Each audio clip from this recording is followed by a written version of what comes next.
Alhamdulillah, wassalatu wassalamu ala Rasulillah Sayyidina Muhammad ibn Abdullah wa ala alihi wa sahbihi.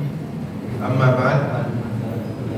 Habib Ali Afif pernah mengatakan, fi jannatin masyadani min wasliha illa liqaumin hibbi fiha hayyan. Surga, aku tidak rindu kepada surga. Aku tidak kangen kepada surga. Aku tidak rindu kepada kenikmatan surga. Akan tetapi aku rindu kepada surga karena apa? Karena cintaku lagi bersemayam di surga, yaitu Nabi Muhammad SAW. Nah, semoga dengan perkumpulan kita di pagi ini, kita mengorbankan waktu, upaya, harta untuk kumpulnya kita di majelis ini diganti oleh Allah dan oleh Nabi Muhammad SAW. Semua orang ingin di dalam hatinya untuk melihat Nabi Muhammad. Semua orang ingin untuk melihat, untuk mencium tangannya. Bahkan mereka bukan hanya di antara, tapi mereka ada yang sebagian dari mereka sangat ingin untuk bertemu Nabi Muhammad di dalam dunia. Gimana caranya? Saya kasih tahu caranya ada 5. Kalau diamalkan yang 5 ini pasti mimpi Nabi, pasti ketemu sama Nabi. Apa yang pertama? Yang pertama kasratus sholat. Banyak membaca sholat. Banyak baca sholawat. Sholawat apa Habib yang bagus? Kata Habib Toha mengatakan, Habib Toha Sayyidil Walid mengatakan apa? Semua sholawat itu jelek kecuali satu, sholawat yang dibaca. Sholawat yang dibaca dengan rindu dan ikhlas kepada Nabi Muhammad Sallallahu Alaihi Wasallam. Ini yang pertama. Ingat apa? Yang pertama sholawat. Kalau pengen ketemu sama Nabi Muhammad di dunia, pengen mimpi sama Nabi Muhammad, pengen berjumpa dengan Nabi, yang pertama kuncinya apa? Perbanyak sholawat. Yang kedua, nasrul dakwah. Kita harus menolong dakwahnya Nabi Muhammad Sallallahu Alaihi Wasallam. Menolong dakwah gimana? Saya kan gak bisa ceramah. Menolong dakwah bukan hanya dengan ceramah. Menolong dakwahnya Nabi Muhammad bukan hanya dengan berpidato seperti ini, tapi menolong dakwahnya Nabi Muhammad seperti apa? Kita menolong adanya majlis maulid ini termasuk pertolongan kita untuk Nabi Muhammad Sallallahu Alaihi Wasallam. Yang masang karpet, yang masang bangku, yang nyediain angkot, ini termasuk orang yang menolong dakwah Nabi Muhammad SAW. Coba gak ada yang masang karpet, gak ada yang ini, gak ada yang itu, gak ada majlisnya, gak kira jalan. Makanya Al-Habib Mundir bin Fuad Al-Musawar ketika beliau mengadakan majlis Rasulullah SAW di Monas, pertama kali yang datang 100.000 orang. Ketika itu semuanya datang dan semuanya nangis pas maklum dia nangis rindu sama Nabi. Besoknya Habib Mundir mimpi Nabi. Ditanya, Habib Mundir nanya sama Nabi, Nabi senang? Iya saya senang. Tapi tahu Mundir, aku lebih senang bukan kepada orang yang nangis. Aku lebih cinta bukan kepada orang yang nangis ketika maulid, tapi cinta kepada orang yang saling tolong menolong untuk mengadakan acara maulid. Ini khidmah di dalam agama yang dicari oleh Nabi Muhammad SAW. Kalau pengen mimpi Nabi Muhammad, kuncinya apa? Yang pertama, sholawat. Yang kedua, menolong dakwahnya. Yang ketiga, nasrul ummah. Kita harus menolong umat Nabi Muhammad. Satu dengan yang lainnya harus saling membantu. Karena satu duri aja yang nusuk di kakinya Nabi Muhammad, di umat kakinya Nabi Muhammad, di kaki umat Nabi Muhammad, Nabi Muhammad merasakan sakit dan bagaimana seorang umat Nabi yang diberi bala oleh Allah, Nabi Muhammad pun merasakan sedih. Dan bagaimana senangnya ketika kesedihan itu pergi dari seorang hamba berkat hamba yang lain. Kita menolong seorang hamba yang lain, jangan kita niat untuk menolong dia, tapi kita lihat apa? Dia umat Nabi Muhammad, kita menolong dia untuk menyenangkan Nabi Muhammad Sallallahu Alaihi Wasallam. Kunci yang pertama sholawat, yang kedua menolong dakwah, yang ketiga menolong umat Nabi, yang keempat ingat baik-baik. Yang keempat apa? Kalau pengen ketemu Nabi, dia sunnah. Ini sudah mulai jalan. Menghidupkan sunnah Nabi, menghidupkan sunnah Nabi. Sunnah Nabi banyak, iya banyak. Jangan yang berat-berat. Jangan kita sholat malam baca Nabi Muhammad SAW pernah dibuntutin ketika salat malam sama Hudzaifah bin Al-Yaman. Ini diceritakan di Riyadhus Shalihin. Ketika itu Nabi Muhammad salat malam baca Al-Baqarah, Al-Imran, An-Nisa 5 juz lebih, 5 juz 5 halaman. Dan beliau panjang bacanya dengan tartil. Dan rukuknya pun sama dengan berdiri, sujudnya sama dengan berdiri. Lama seperti itu. Kita kuat untuk meniru sunnah ini? Tidak kuat. Tidak ada yang kuat zaman sekarang untuk sholat ini. Makanya hidupkan sunnah Nabi dari yang mulai yang kecil. Apa? Masuk ke kamar mandi kaki kiri, baca doa. Masuk masjid kaki kanan, baca doanya. Jangan doa ini bukan hanya buat anak kecil yang belajar di TPQ, bukan. Buat kita semua, buat umat Nabi Muhammad. Tapi Muhammad mengajarkan bukan cuma untuk anak kecil sekarang yang belajar di TPQ, bukan. Untuk umat Nabi Muhammad keseluruhannya. Makanya mulai dari sekarang niatin kalau pulang hidupin sunnah Nabi. Pakai sendal kanan dulu. Masuk kamar mandi kiri dulu. Masuk kamar mandi kiri, keluar kanan. Baca doanya. Kalau keluar masuk masjid kaki tangan kaki kanan, baca doa. Ini coba mulai sedikit demi sedikit untuk menghidupkan sunnah Nabi Muhammad SAW. Makanya Nabi Muhammad berkata, man ahya sunnati faqad ahabbani. Kalau orang hidupin sunnahku, dia berarti cinta kepadaku. Man ahabbani kana ma'idul jannah. Kalau orang sudah cinta kepadaku, nanti dia bersamaku di surga, kata Nabi Muhammad. Makanya salah satu sunnah yang sudah mulai jarang, apa kata Habib Umar? Salam. Kita saling assalamualaikum. Ketemu orang salaman assalamualaikum.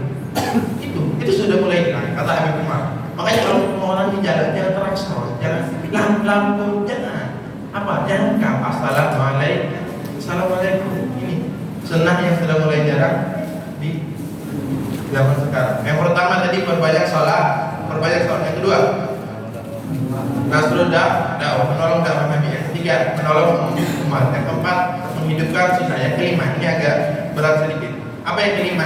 Kalau pengen ketemu Nabi, yang ini 5 caranya. Takhayulun Nabi dan tulisnya. Kita harus menghayalkan Nabi setiap saat. Maksudnya apa?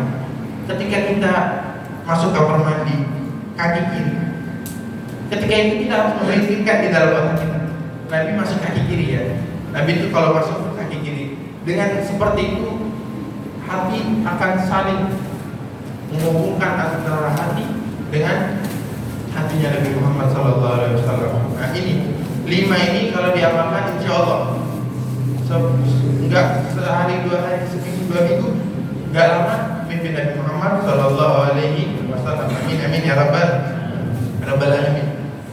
Alhamdulillah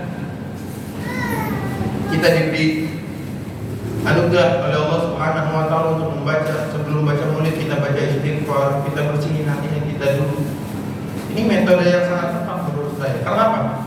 Karena beberapa kali saya sampaikan hasyal karim yarudduhum arsyan. PR bagi orang sekarang ini 2. Hasyal karim yarudduhum arsyan apa? Orang yang dermawan itu tidak akan nolak mentah-mentah. Contohnya ketika Nabi, misalnya kita bertamu dengan orang kaya, kita dalam keadaan haus, kita dalam keadaan lapar, kita bertamu dengan orang yang terkenal dermawan.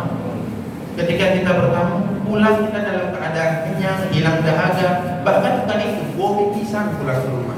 Ini asal dari menuduh acara kata Habib Ali Hakim. Mustahil orang yang mulia, orang yang terkenal dermawan menolak kita mentah-mentah. Ini PR apa yang pertama? Kita datang untuk Allah, kita datang kepada Allah, kita datang ke majelis ini kepada Nabi Muhammad SAW. Makanya dari rumah, ayo siapin niat-niat apa yang kita bawa ke Allah, apa yang kita curhatkan kepada Nabi Muhammad SAW. Kita punya gelisah, kita punya rindu, kita punya kesumpahan, kita punya gundah di dalam hati. Ayo curhatnya sama Nabi Muhammad. Kerja susah, ini susah, jangan curhat ke siapa-siapa, tapi curhatnya sama Nabi Muhammad SAW.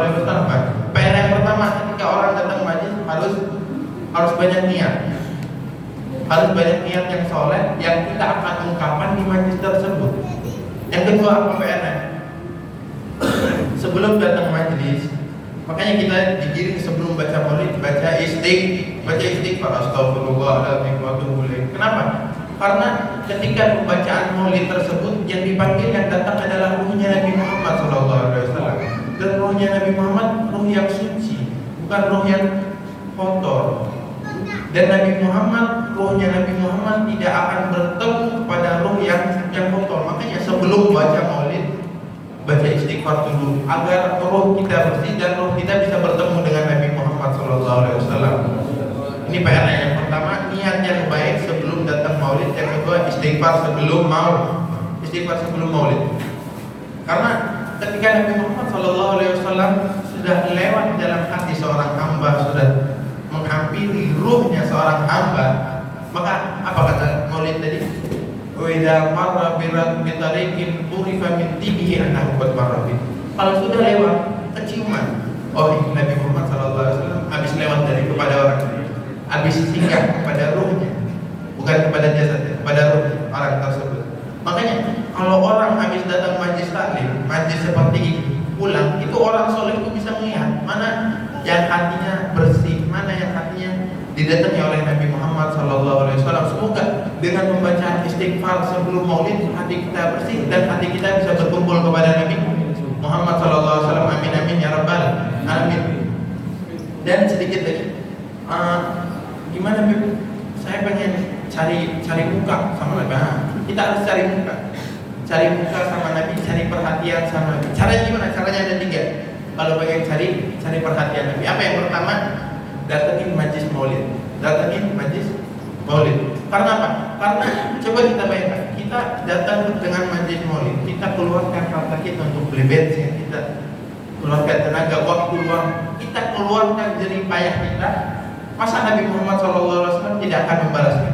Masa Nabi Muhammad cuma lihat, oh ini orang datang pakai motor, dia datang dengan biaya. Masa Nabi Muhammad cuma melihatkan saja? Tidak, Nabi Muhammad orang yang mulia, orang yang dermawan.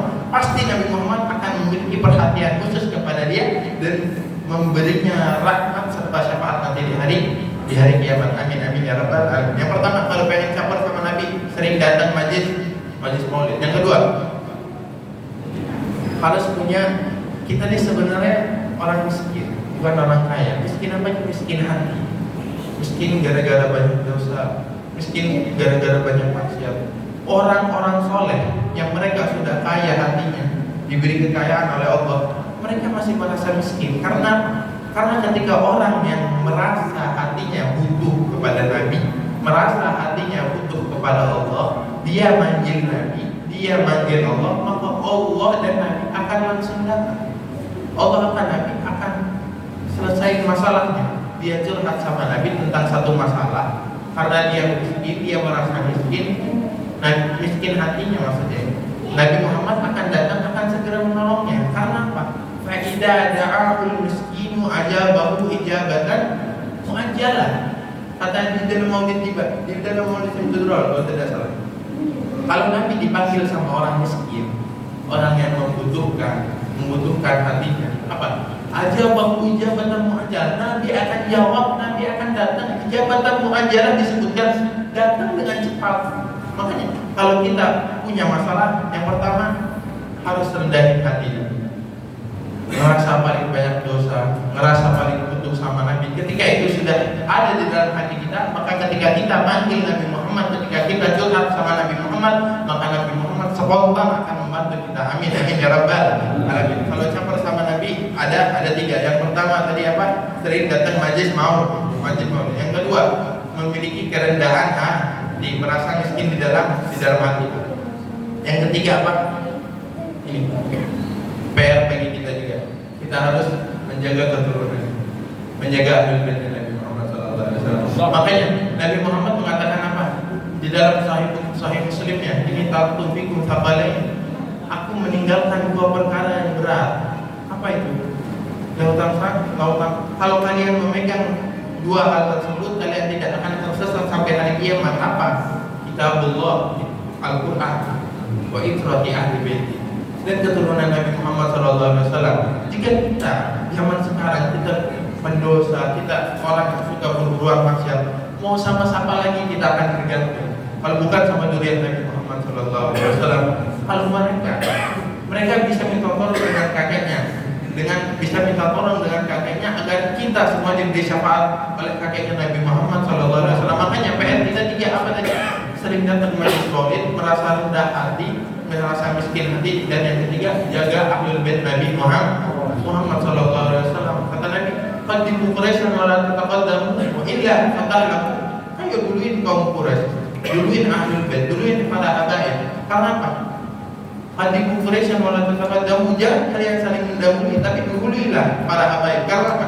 Kalau kalian saling mendahului dalam diri kalian sendiri, maka kalian akan celaka, kata Nabi Muhammad Sallallahu Alaihi Wasallam. Ini kalau kita sudah mendapatkan, ketika kita cinta berbuat baik kepada ahlul bait Nabi Muhammad Sallallahu Alaihi Wasallam, makanya Rasulullah berkata, Fatimah bin Abdul Minni ya biduni ma yafiduha wa yafutini ma yafutuha.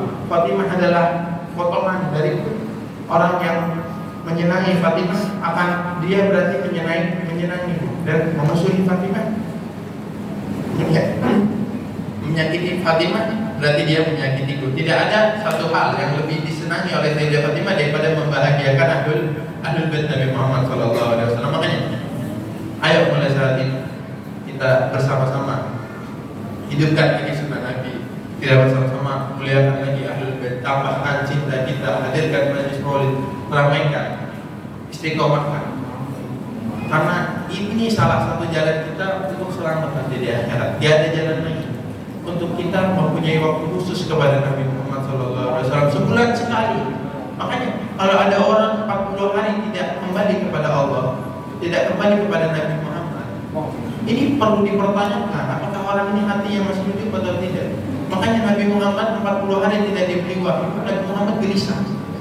Dan ini PR bagi seorang hamba, ini pelajaran bagi seorang hamba. Ketika kita 40 hari, ketika kita sebulan tidak kembali kepada Allah, tidak kembali kepada Nabi Muhammad, apakah gelisah hati kita? Nah, ini PR. Makanya pada 1 bulan ini tolong istiqomah, tolong hadirlah dengan istiqomah, dengan hati yang siap dari rumah. Maka dengan hal tersebut membantu kita untuk menuju sampai kepada Allah dan mendapatkan syafaat Nabi Muhammad SAW dan mendapatkan cinta dari Nabi Muhammad SAW. Ketika sudah dicintai oleh Nabi, orang cinta yang jelek jadi bagus, orang cinta, orang pesek dibilang lucu, orang hitam dibilang hitam manis, orang sipit dibilang belok.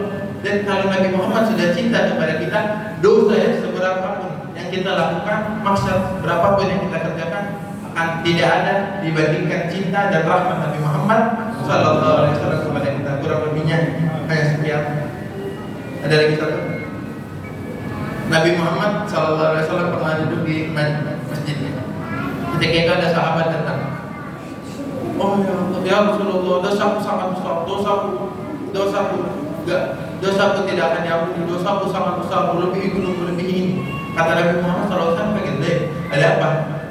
Dia cerita, ya Rasulullah, dosaku sangat besar, aku telah melakukan hal ini dan hal itu. Kata Nabi Muhammad SAW, kamu mau hilang dosamu? Ini amalan. Saya kasih tahu istighfar. Kata Nabi Muhammad SAW, apa istighfar?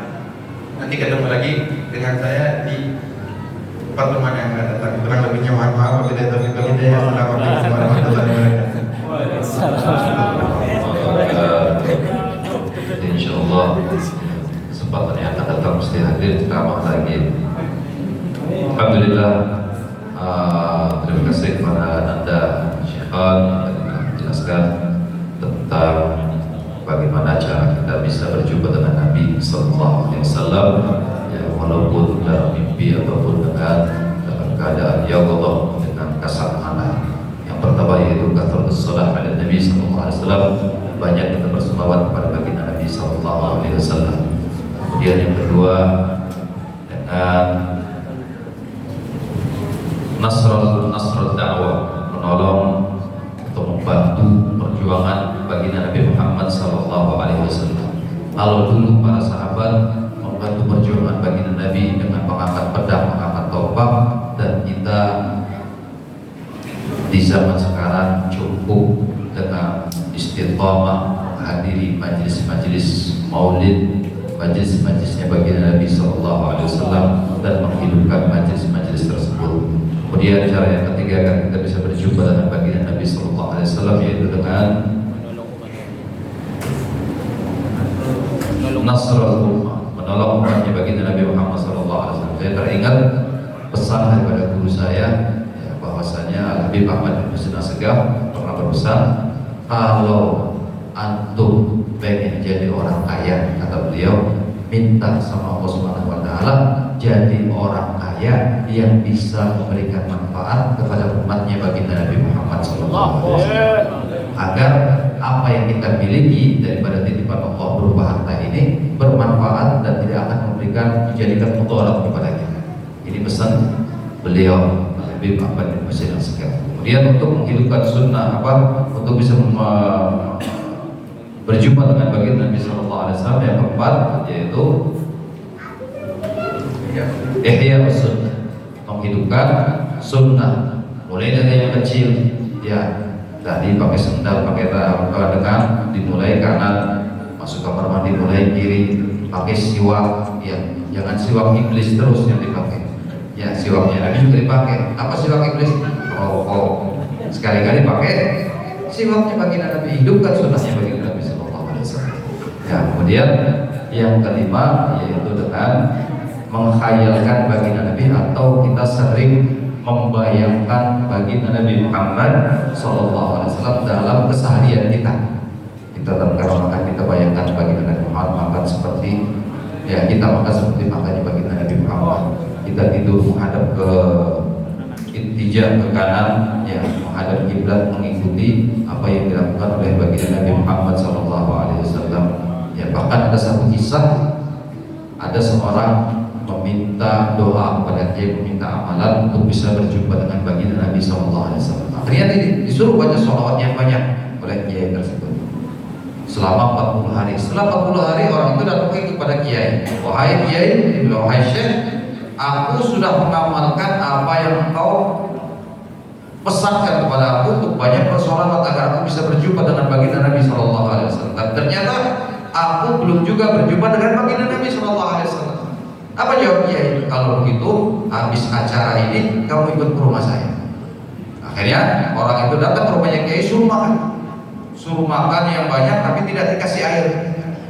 Sehingga, ya, tidak dikasih air tidak keluar, cuma makanan saja, dia makan banyak, tidak diberi air untuk minum. Akhirnya yang ada di pikirannya pengen minum. Akhirnya sampai kepikiran pengen minum, Kiai masuk ke dalam, dia sampai tertidur.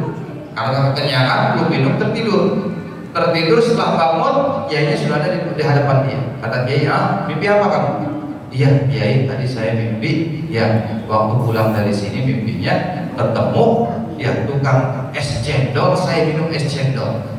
Kata Kiai itulah kalau kamu pengen berjumpa dengan baginda Nabi Sallallahu Alaihi Wasallam, jadikan di pikiranmu ini baginda Nabi Muhammad terus.